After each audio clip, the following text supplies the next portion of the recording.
Bismillahirrahmanirrahim. Assalamualaikum warahmatullahi wabarakatuh. Guru bergerak Indonesia Maju. SD Negeri Cipia bangkit. Mama yuk, buka nih. Kita nggak bisa memaksakan mereka harus seperti ini, harus seperti ini, harus seperti ini. Mereka itu punya kontrol sendiri terhadap IFA. Tidak setuju. Menurut Anda, tindakan Pak Seno terhadap IFA itu termasuk hukuman? Itu jelas korelasi yang menguntungkan bagi para guru.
Bismillahirrahmanirrahim. Assalamualaikum warahmatullahi wabarakatuh. Alhamdulillahirabbil alamin. Kita ucapkan puji syukur kehadirat Allah Subhanahu wa taala yang telah memberikan kita kesehatan, kerahmatan dan kesempatan sehingga kita bisa bertemu di sini, bertatap muka di sini dalam acara sosialisasi budaya positif. Yang kedua, selawat serta salam tak lupa kita junjukkan kepada Nabi Muhammad SAW yang telah membawa kita dari zaman jahiliyah, zaman kebodohan, zaman kegelapan ke zaman yang terang benderang. Yang pertama, saya ingin mengucapkan terima kasih yang sebesar-besarnya kepada Ibu Kepala Sekolah kami, yaitu Ibu Sri Suwarni, yang telah memberikan kesempatan untuk saya, memberikan dukungan dan support sehingga saya bisa berada di titik ini. Dan saya juga mengucapkan terima kasih kepada teman-teman saya semua, Bapak, Ibu guru dan karyawan yang juga telah memberikan support selalu untuk saya sehingga dalam melaksanakan tugas, mengerjakan tugas, saya juga mendapatkan kemudahan. Terima kasih. Teman-teman yang saya hormati dan saya sayangi, hari ini saya akan mengadakan sosialisasi sebagai salah satu bentuk tugas sebagai calon guru penggerak angkatan 5 dari Kabupaten Semarang. Di sini saya akan mengadakan sosialisasi tentang budaya positif. Kalau kita mendengar kata budaya, itu apa yang Bapak Ibu pikirkan tentang kata budaya? Sesuatu yang sudah menjadi kebiasaan. Iya, betul sekali Bu Anis, terima kasih. Jadi budaya itu adalah sesuatu yang sudah menjadi kebiasaan dari masyarakat atau kelompok tertentu. Itu adalah budaya, kebiasaan. Jadi walaupun tidak tertulis, tapi itu sudah menjadi kebiasaan yang selalu dilakukan. Sedangkan kalau positif, itu artinya sesuatu yang baik, sesuatu yang sesuatu perbuatan yang bagus, perbuatan yang baik. Jadi budaya positif itu adalah kebiasaan-kebiasaan baik yang harus senantiasa kita lakukan walaupun tidak ada peraturan yang tertulis atau budaya positif itu adalah sesuatu yang harus kita lakukan walaupun itu tersirat dan tersurat. Sebagai guru, sebagai calon guru penggerak, kami di awal-awal itu diajari tentang filosofi pendidikan Ki Hajar Dewantara. Salah satu poin yang amat saya pegang sampai saat ini adalah bahwasanya sekolah itu adalah ibarat tanah, ibarat lahan di mana persemaian benih-benih itu terjadi. Jadi sekolah itu lahan, murid itu benih atau biji, dan guru itu adalah petani. Jadi sebagai petani tentunya kita menginginkan murid-murid kita, menginginkan tanaman kita tumbuh subur dengan berbagai cara. Ada yang disiram, ada yang dipupuk, ada yang kalau bahasa Jawanya matong, menghilangkan hama-hama. Sama seperti kita sebagai guru itu juga harus memenuhi semua kebutuhan murid yang berbeda-beda. Dan sebagai petani, tanaman-tanaman yang kita tanam itu tidak selalu tumbuhnya sama. Kita menanam jagung 100, ada yang tidak bisa tinggi, ada yang buahnya kecil-kecil. Itu karena mereka juga membutuhkan sesuatu yang berbeda-beda juga. Ada yang karena sewaktu menyirami itu airnya sedikit, ada yang kurang pupuk. Jadi murid itu seperti biji, mereka itu memiliki kebutuhan yang berbeda-beda. Jadi kita sebagai guru harus bisa memenuhi kebutuhan murid yang berbeda-beda. Salah satunya adalah dengan menciptakan suasana lingkungan sekolah yang nyaman. Dan salah satu lingkungan sekolah yang nyaman itu bisa kita ciptakan melalui budaya positif. Oke, tapi sebelum kita ke materi ya, ini saya mau ice breaking sebentar. Saya membutuhkan 2 orang. Saya menunjuk Bu Eka dan Ibu Sumini. Bu Sumini, coba Anda bayangkan di dalam tangan Anda itu ada sesuatu hal yang berharga yang jenengan jaga banget, sesuatu yang berharga yang jenengan jaga, entah itu sertifikat rumah atau entah itu uang 1 miliar. Dan Bu Eka, jenengan coba rayu Bu Sumini supaya Bu Sumini itu bisa membuka tangan dan menyerahkan harta yang berharga itu kepada jenengan. Coba Bu, dipraktekkan. Jenengan ngerayunya gimana? Salaman yuk.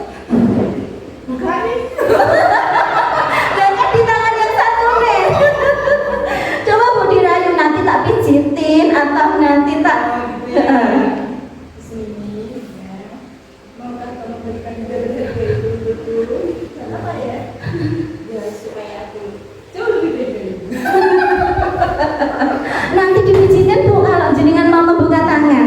Nanti kalau dia mau buka tangan, saya berikan es krim deh.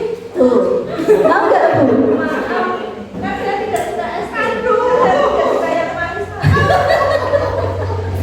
Yaudah, sudah manis. Gimana Bu Eka, berhasil nggak membuka tangannya Bu Sumini? Nah, itulah Bapak Ibu guru, bahwa sebenarnya dalam lingkungan sekolah itu anak-anak itu ibaratnya mereka mempunyai kontrol sendiri. Kita nggak bisa memaksakan mereka harus seperti ini, harus seperti ini, harus seperti ini. Mereka itu punya kontrol sendiri. Bagaimana saya harus berbuat seperti ini, bagaimana saya harus mematuhi peraturan seperti ini. Mereka itu punya kontrol yang bisa mereka kendalikan. Aku mau gini, aku nggak mau gini. Jangan dipikir kita itu bisa mengendalikan murid. Tolong dong kamu jangan rame. Itu mereka diam karena mereka mau kita atur. Karena mereka mengizinkan untuk kita atur. Tapi sebenarnya dalam diri murid itu mereka punya kontrol sendiri-sendiri. Nah, di dalam budaya positif kita akan mengolah kontrol mereka. Kita tidak akan mendikte mereka, kita tidak akan menyuruh mereka, tapi kita akan memanajemen kontrol mereka supaya mereka bisa melakukan sesuatu secara sadar tanpa diperintah oleh orang lain atau tanpa diperintah oleh guru. Dalam budaya positif, sebelumnya Pak. Nah, dalam budaya positif itu ada 5 Yang pertama, disiplin positif. Yang kedua, teori, motivasi, hukuman, dan penghargaan. Yang ketiga, keyakinan kelas.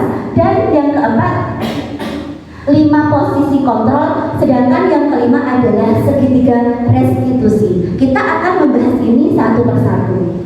Next. Yang pertama, itu adalah disiplin positif.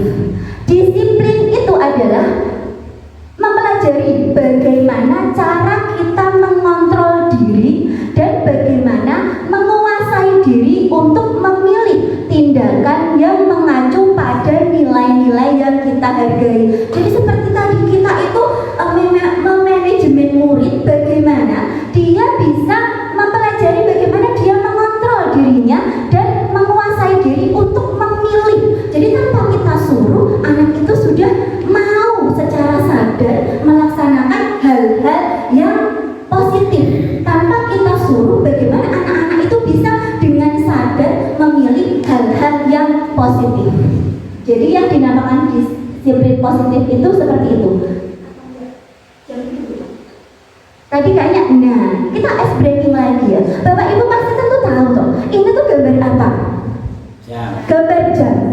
Yang ada dalam benak Anda ketika mendengar kata jam itu apa? Apa? Waktu. Apakah ada lagi? Pak Ilham, yang pertama kali Bapak pikirkan ketika mendengar kata jam itu apa, Pak? Kegiatan. Ya, ada yang menjawab waktu, ada yang menjawab kegiatan. Tapi pernahkah Bapak Ibu sadar jam itu seperti ini selalu berdetak?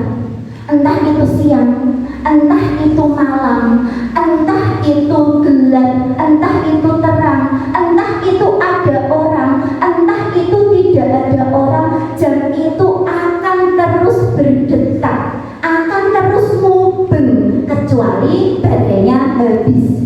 Jadi ada orang, nggak ada orang, jam itu selalu berdetak. Nah, kita harus bagaimana ya? Harus mencontoh jam itu.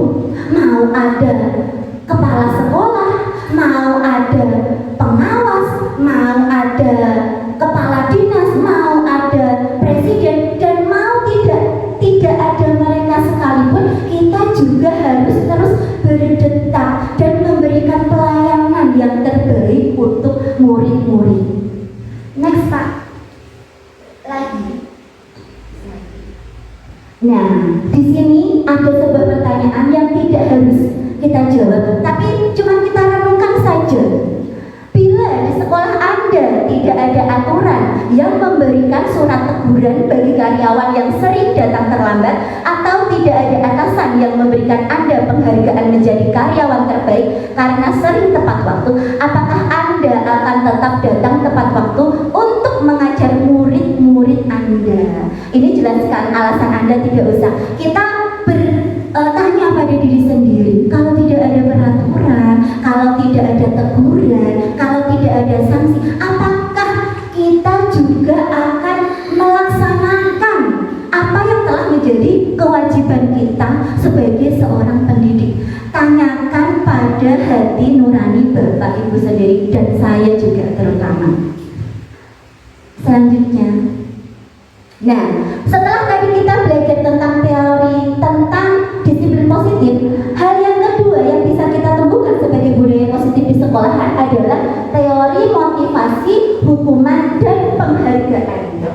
Diane Gosen dalam bukunya Reconstructing School Discipline menyatakan ada 3 motivasi perilaku manusia. Kita itu manusia ya Bu ya? Gitu, kita manusia. Berarti kita itu memiliki 3 motivasi. Yang pertama, kita memiliki motivasi disiplin itu yang pertama untuk menghindari ketidaknyamanan atau hukuman. Yang kedua, untuk mendapatkan imbalan atau penghargaan dari orang lain. Yang ketiga, untuk menjadi orang yang mereka inginkan dan menghargai diri sendiri dengan nilai-nilai yang mereka percaya. Kalau kita melihat murid-murid, kira-kira nih motivasi apa yang mendasari murid-murid itu mematuhi peraturan? Nomor 1, nomor 2, atau nomor 3? Biasanya. Iya, biasanya nomor 1 atau enggak nomor 2. Ketika kita, ya nanti yang bisa menjawab tak kasih 100.000.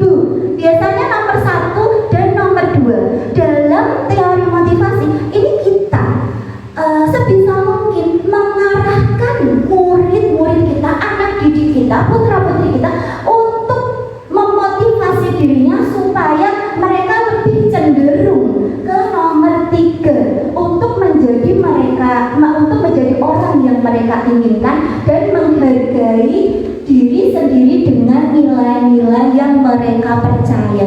Jadi kita arahkan bagaimana murid itu bisa memotivasi dirinya sendiri. Aku mengerjakan PR bukan karena aku pengen dapat uang 100.000, tapi biar aku nanti dapat 100, biar nanti aku naik kelas. Kita harus selalu memotivasi murid bahwa dalam mereka berbuat hal-hal yang positif itu karena mereka, mana tadi? Itu karena mereka ingin menjadi orang yang mereka percaya pada hal-hal yang mereka percayai. Selanjutnya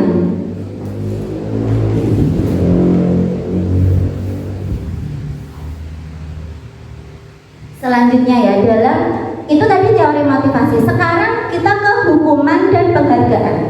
Coba Bapak Ibu saya bacakan ya. Iva kurang menguasai pelajaran matematika, sehingga pada saat pelajaran tersebut berlangsung, dia lebih banyak berdiam diri atau menggambar di buku pelajarannya.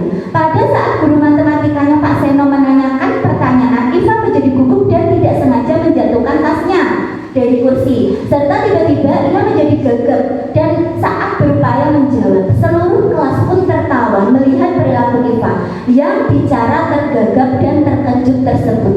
Pak Seno pada saat itu membiarkan teman-teman Iva menertawakan Iva yang tergagap dan malu luar biasa, dan malah meminta Iva untuk maju ke depan dan berdiri di depan kelas sambil menunjuk hidungnya karena tidak bisa menjawab pertanyaan Pak Seno. Kelas makin gaduh dan anak-anak pun tertawa melihat Iva di depan kelas memegang ujung hidungnya.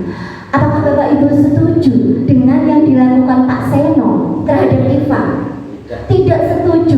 Menurut Anda, tindakan Pak Seno terhadap Iva itu termasuk hukuman atau konsekuensi? Iya, perilaku Pak Seno terhadap Iva itu adalah merupakan hukuman.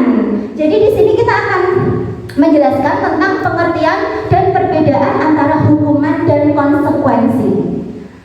Kalau hukuman itu bersifat tidak terencana atau tiba-tiba. Hukuman bersifat satu arah karena hukuman itu pasti yang memberi adalah guru. Sedangkan konsekuensi itu sudah terencana atau sudah disepakati, sudah dibahas dan disetujui oleh murid dan guru. Jadi yang namanya hukuman itu pasti bersifat tiba-tiba.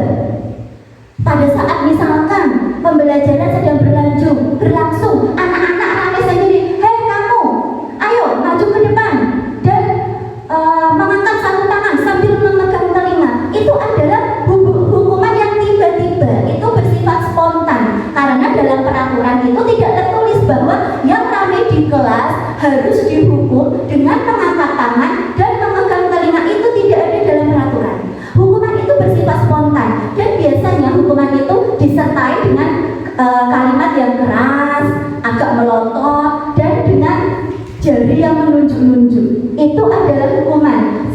Dan hukuman itu bersifat satu arah karena hanya guru yang berhak menentukan. Sedangkan konsekuensi itu sudah terencana atau sudah disepakati, sudah dibahas dan disetujui oleh murid dan guru. Misalkan kalau tidak mengerjakan PR, itu jam istirahatnya harus ditunda karena harus mengerjakan PR terlebih dahulu. Itu adalah konsekuensi. Jadi ketika anak tidak mengerjakan PR, anak tahu apa yang harus dilakukan. Jadi ketika sudah mengetahui apa itu hukuman, apa itu konsekuensi, kita lebih memilih yang mana, Bapak Ibu guru? Konsekuensi, benar sekali. Kita lebih memilih konsekuensi. toleransi. Selanjutnya, yang ketiga, disiplin positif yang bisa kita terapkan adalah keyakinan kelas. Mengapa keyakinan kelas? Mengapa toh namanya keyakinan kelas? Kenapa tidak peraturan kelas? Lah, terus ada pertanyaan lagi, mengapa kita memiliki peraturan tentang penggunaan helm pada saat mengendarai kendaraan roda 2 atau motor? Jawabannya pasti untuk keselamatan. Memang dalam peraturan itu kan kalau memakai sepeda motor harus menggunakan helm. Itu kenapa kita juga memilih menggunakan helm? Pasti kita memilih untuk keselamatan karena kita pernah mendengar berita kecelakaan ini, kecelakaan itu, pasti kita memilih memakai helm karena kita yakin kalau kita memakai helm itu meminimalisir tingkat kecelakaan kita. Misalkan hal-hal yang tidak diinginkan pun terjadi, itu kita bisa meminimalisir hal-hal yang lebih buruk terjadi pada kita karena kita yakin, yaitu keselamatan. Sama seperti keyakinan kelas. Ketika kita memilih anak-anak untuk membuat keyakinan kelas, mematuhi keyakinan kelas, itu mereka tuh yakin harus mematuhi, harus selalu mengerjakan apa yang mereka yakini dalam kelas. Nilai-nilai keselamatan inilah, nilai-nilai keyakinan inilah yang kita sebut sebagai suatu keyakinan, yaitu nilai-nilai kebajikan universal yang disepakati secara tersirat dan tersurat. Next. Nah, prosedur pembuatan keyakinan kelas. Kalau peraturan kelas itu mungkin Bapak Ibu sudah punya ya. Nah, di sini saya akan membagi pengalaman bagaimana kita membuat keyakinan di sekolah atau di kelas. Yang pertama, meminta semua warga kelas untuk bercurah pendapat. Jadi tidak ada satupun anak yang ditinggal. Jadi kita meminta semua anak itu untuk mengemukakan pendapat mereka dalam secari kertas. Mereka tulis, kalau dalam sekolah itu, kalau dalam kelas itu aku harus apa, keyakinan apa yang harus aku patuhi. Yang kedua, mencatat semua masukan dari murid. Setelah kertas-kertas tadi yang ditulis oleh murid itu sudah selesai semua, kita kumpulkan jadi satu. Yang ketiga, guru memandu siswa untuk memilih keyakinan kelas yang mereka setujui. Misalkan kita punya siswa 28, pasti ada 28 kertas kan? Itu kadang ada beberapa kertas yang sama. Jadi kita memandu murid untuk memilih keyakinan apa sih yang akan kita sepakati hari ini. Keyakinan apa saja yang harus kita tempel di papan keyakinan. Kita harus memandu murid untuk mereka bisa memilih keyakinan mana yang akan dipilih. Yang keempat, dalam membentuk keyakinan kelas, ubahlah kalimat negatif menjadi kalimat positif. Kalimat negatif itu misalnya seperti ini Bapak Ibu. Pada saat jam istirahat dilarang main bola di halaman. Itu adalah kalimat negatif. Kita ubah menjadi kalimat positif. Diubahnya menjadi seperti ini. Boleh bermain bola pada saat selesai pelajaran olahraga. Atau enggak, misalkan ada peraturan yang berbunyi dilarang lari-lari di dalam kelas atau dilarang lari-lari di halaman kelas, di koridor kelas. Itu kita ubah menjadi kalimat positif yang berbunyi berjalan pelan-pelan ketika melalui koridor. Jadi kalimat-kalimat negatif seperti tidak boleh, seperti dilarang, seperti jangan, itu kita ubah menjadi kalimat-kalimat yang lebih positif. Yang kelima, setelah selesai, mintalah kembali murid untuk meninjau ulang. Benar nih keyakinan kelas yang kita sepakati seperti ini. Ayo coba ditinjau lagi. Nah, kita meminta murid untuk meninjau ulang keyakinan kelas yang telah mereka sepakati. Dan yang keenam, keyakinan kelas yang sudah disepakati bersama kemudian ditandatangani semua murid dan ditempel di kelas. Jadi ketika semua murid itu sudah tanda tangan, secara otomatis mereka itu merasa membentuk suatu keyakinan ini. Jadi sebisa mungkin mereka pasti akan melaksanakan apa yang tersirat dalam keyakinan kelas. Selanjutnya Pak Udi, nomor 4, budaya positif selanjutnya yaitu 5 posisi kontrol. Berikut ini akan disampaikan suatu program disiplin positif yang berpusat pada murid yang dikembangkan oleh Diane Goosen dengan pendekatan restitusi yang disebut dengan 5 posisi kontrol. Kita sebagai pendidik, kita sebagai guru, kita ini mempunyai beberapa posisi kontrol. Nanti akan saya jelaskan dan Bapak Ibu bisa memilih posisi kontrol yang mana yang akan Bapak Ibu pilih. Yang pertama, posisi kontrol sebagai penghukum. Nada suara tinggi, bahasa tubuh, mata melotot, dan jari menunjuk-nunjuk menghadap. Terlambat lagi, pasti terlambat lagi. Selalu datang terlambat. Kapan bisa tepat waktu kamu, Bambang? Itu adalah posisi kontrol penghukum. Kira-kira kalau anak kita perlakukan seperti itu, apa yang akan anak rasakan? Apa yang akan murid rasakan? Pasti akan ya takut, benar, pasti akan takut. Bahkan mereka juga pasti akan menyimpan dendam, dan jengkel. Dan pada suatu waktu pasti bisa saja akan membalaskan dendamnya itu kepada kita. Jadi ketika kita berperan sebagai penghukum, mengingatkan anak dengan cara yang seperti itu, anak itu jarang sekali ada yang mau berubah. Mereka malah menyimpan dendam, merasa jengkel dengan gurunya, bahkan bisa membalas pada kemudian hari. Yang kedua, posisi kontrol yang kedua itu adalah pembuat rasa bersalah. Pada posisi ini biasanya guru akan bersuara lebih lembut. Pembuat rasa bersalah akan menggunakan keheningan yang membuat orang lain merasa tidak nyaman, bersalah atau rendah diri. Kata-kata yang keluar dengan lembut akan seperti ini. Adik, kamu ini bagaimana ya?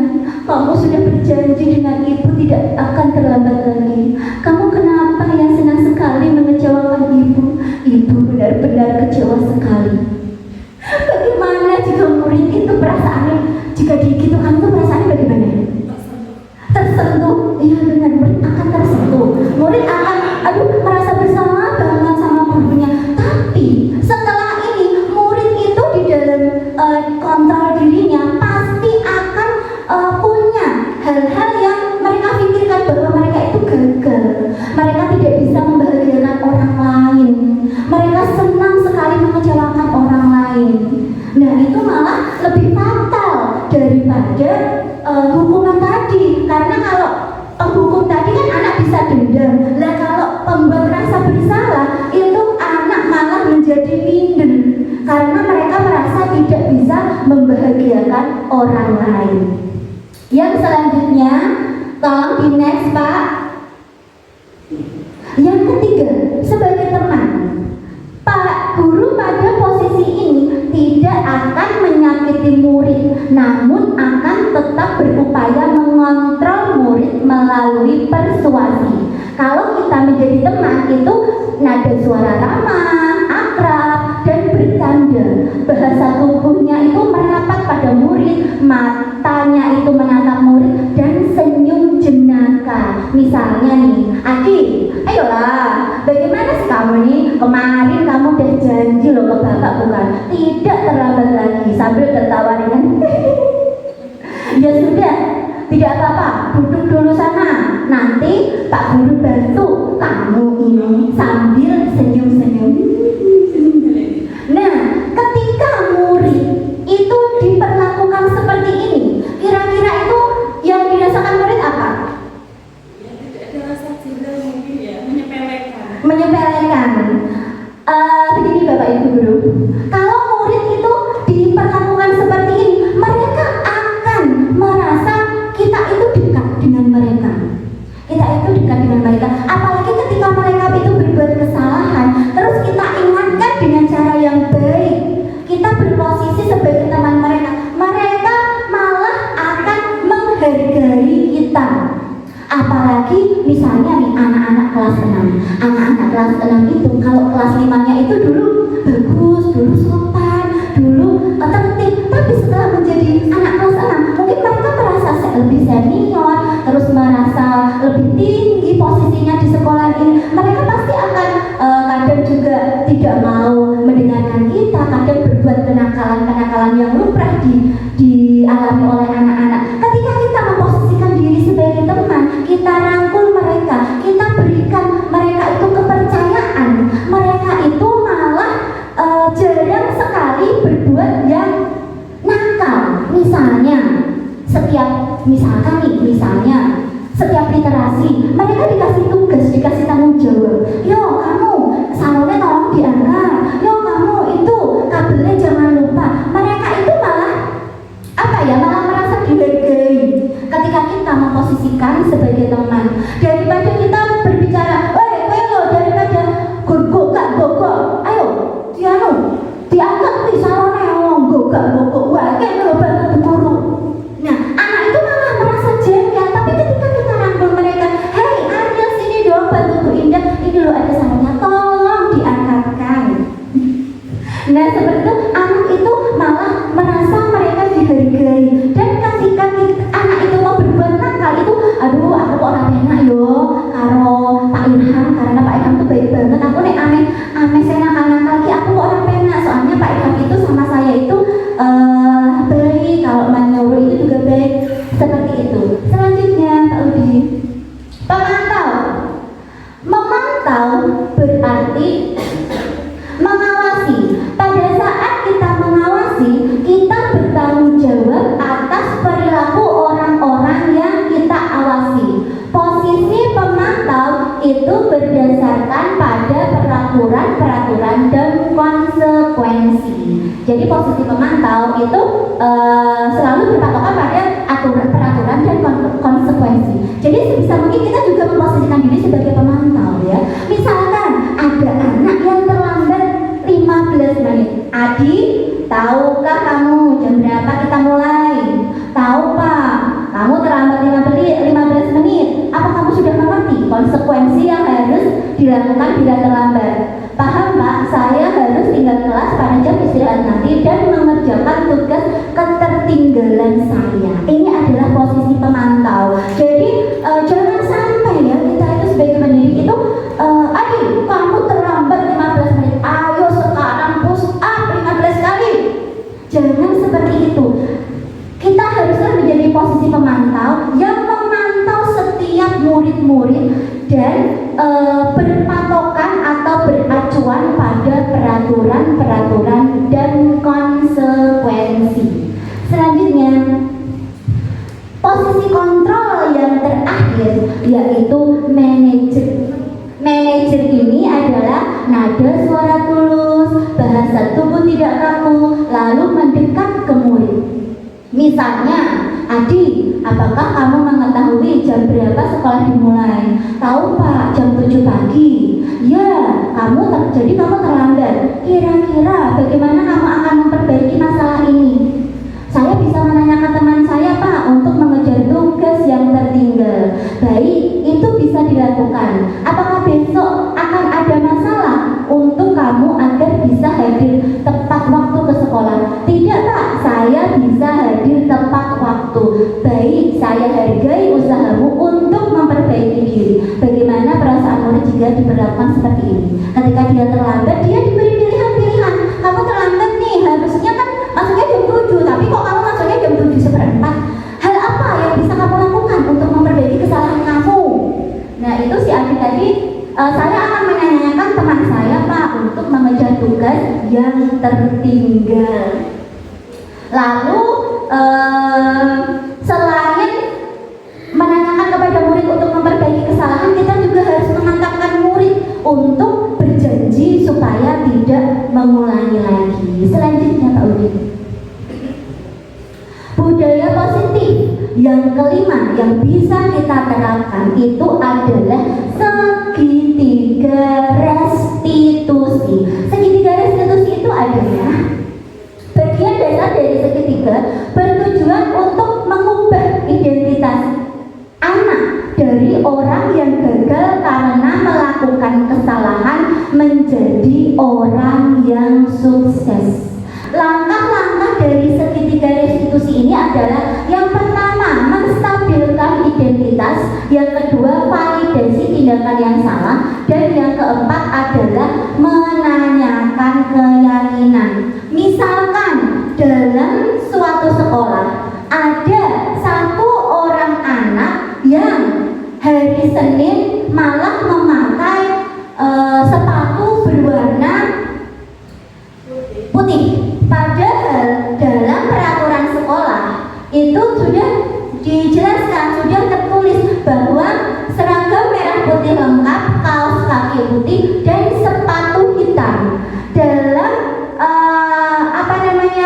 menghadapi masalah ini, kita jangan lantas, wah kenapa kamu pakai sepatu putih? Wah kamu tidak menaati peraturan nih, wah kamu harus dihukum.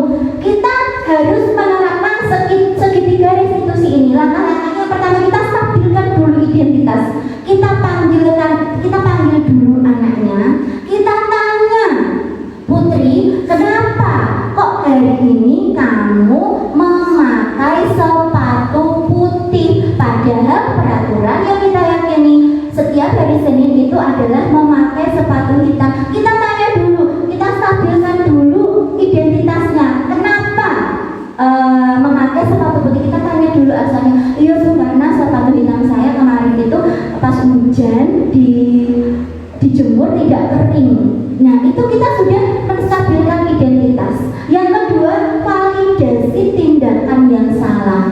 Put, dalam keyakinan kelas, dalam peraturan sekolah kan sudah tertulis bahwa setiap hari Senin itu kita harus memakai sepatu hitam. Lalu ketika memakai sepatu putih, Putri itu salah atau tidak?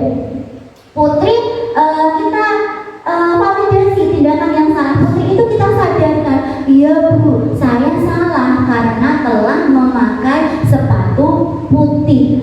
Yang ketiga, menanyakan keyakinan. Kita harus menanyakan keyakinan. Kalau kamu salah, berarti apa yang akan kamu lakukan, Put? Iya Bu, saya minta maaf. Lalu, apakah hanya minta maaf saja? Besok-besok bagaimana? Ya Bu, besok saya berjanji tidak akan mengulangi lagi. Itu adalah segitiga restitusi. Nah, terima kasih. Ternyata tidak terasa ya materinya sudah selesai. Saya di sini bukan sosialisasi, bukan menggurui juga kepada Bapak Ibu guru, tapi kita hanya sharing pengalaman saya ketika saya mengikuti pendidikan guru penggerak. Itu materi-materi yang saya dapatkan saya bagi kepada Bapak Ibu guru. Saya sebenarnya merasa tidak pantas juga berada di sini. Semoga hal-hal kecil yang saya lakukan ini, terus presentasi saya yang tidak seberapa ini bisa memberikan manfaat walaupun cuma sedikit. Sekarang karena sudah selesai, saya ingin menunjuk salah satu guru. Bagaimana tanggapan Bapak Ibu guru terhadap apa yang telah saya sampaikan? Sedikit nyedaki. Ya, sebenarnya SMS-nya. Ya, gimana ya? Ya, Bu Sumini, gimana kabarnya Bu? Masih semangat? Masih. Ya Bu, saya ingin bertanya. Setelah saya melakukan sosialisasi, kita berbagi pendapat tadi. Bagaimana tanggapan Bu Sumini terhadap yang kita ulas baru-baru tadi Bu? Iya baik. Terima kasih atas waktunya. Saya akan menyampaikan yang pertama bahwa presentasi yang Bu Indah tadi sudah sampaikan sangat-sangat jelas, dan secara pribadi bagi saya itu menambah ilmu ya, pengetahuan bagaimana mengelola anak didik, mengelola murid-murid kita dalam memberikan bukan hukuman, sanksi yang lebih baik, lebih mengena pada siswa. Jadi tidak berupa hukuman, tapi kadang melalui berbagai hal yang telah Bu Indah tadi jelaskan. Mungkin itu yang dapat saya sampaikan. Terima kasih. Saya akhiri. Wassalamualaikum warahmatullahi wabarakatuh. Waalaikumsalam. Terima kasih Bu. Satu lagi ya Pak, saya akan menunjuk guru yang paling senior tapi paling cantik di sini, yaitu ibu kepala sekolah kami, Bu Sri Suwarni. Minta waktunya sebentar Bu. Bagaimana tanggapan Ibu tentang presentasi yang saya lakukan? Silakan. Terima kasih. Dari presentasi Bu Indah Ditisari ini sangat menginspirasi untuk kita semuanya. Yang jelas hukuman kemudian konsekuensi itu adalah dilaksanakan Bapak Ibu guru setiap hari. Dalam pembelajaran ini sebagai pendidik bisa menerapkan dalam kelas masing-masing. Yang jelas tidak anak itu diberi hukuman. Dan harus dikonsekuensi kesepakatan awal. Maunya bagaimana ya? Dengan kesepakatan itu masing-masing kelas anak-anak akan bertanggung jawab. Kemudian dengan adanya kedisiplinan, kemudian dari tidak yang tadi presentasikan, itu jelas korelasi yang menguntungkan bagi para pendidik. Lanjutkan, sukses. Amin, terima kasih Bu Erni. Alhamdulillahirabbil alamin, teman-teman.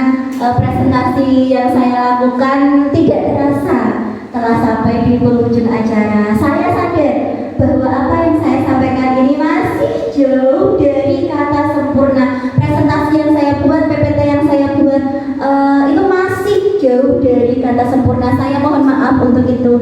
Tapi besar harapan saya, walaupun sedikit, ada hal yang bisa kita ambil, ada hal positif yang bisa kita ambil melalui kegiatan ini. Saya secara pribadi mengucapkan terima kasih dan mohon maaf.